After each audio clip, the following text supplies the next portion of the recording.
Isang paalala, ang video na ito ay ayon lamang sa aking sariling pananaliksik. Hindi ko nais na pilitin ang sino man na maniwala sa videong inyong matutunghayan. Kung hindi kayo kumbinsido sa mga impormasyon at taliwas ang inyong paniniwala sa kaalamang aking ilalahad, maaari kayong gumawa ng sarili ninyong pagsisiyasat para sa inyong kakontentuhan. Ang videong ito ay gabay lamang sa mas malalim na kaalaman at pag-intindi at hindi gawa ng isang profesional. Naniniwala ako na malaya tayong magbigay ng opinyon at suhestyon bilang malayang mamamayan ng Pilipinas. Maraming salamat po.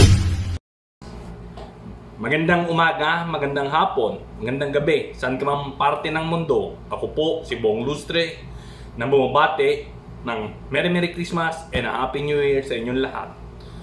Ako po ang pambansang Jologs ng Pilipinas. Ako rin po yung nagsasabing pag walang knowledge, walang power. Ako rin po your kaibigang neighborhood. Ayun lang po.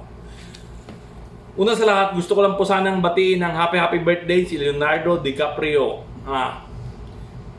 Mr. Leonardo DiCaprio, happy birthday po.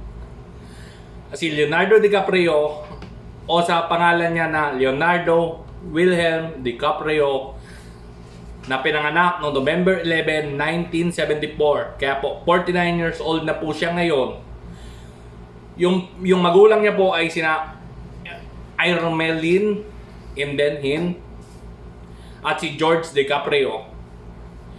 Yung mga naging asawa niya po ay sila Giselle Bunchen from 2000 to 2005, Bar Rafael from 2005 to 2011, at yung latest po na si Camila Moron from 2017 to 2022. Nag-iisang anak lang po siya at siya po ang isang magaling na aktor.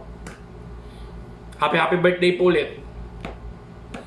Leonardo DiCaprio, I'm greeting you. Happy birthday from the Philippines, Bong Lustre. I-share nyo po itong video na to para po makarating po ito kay Mr. Leonardo DiCaprio na may isang Bong Lustre na bumabati sa kanya ng happy birthday. Isa po siya sa mga iniidolo ko. Idol. Yun. Batiin nyo na rin po sa comment section si Leonardo DiCaprio. Maraming salamat po and thank you. God bless. Bye-bye.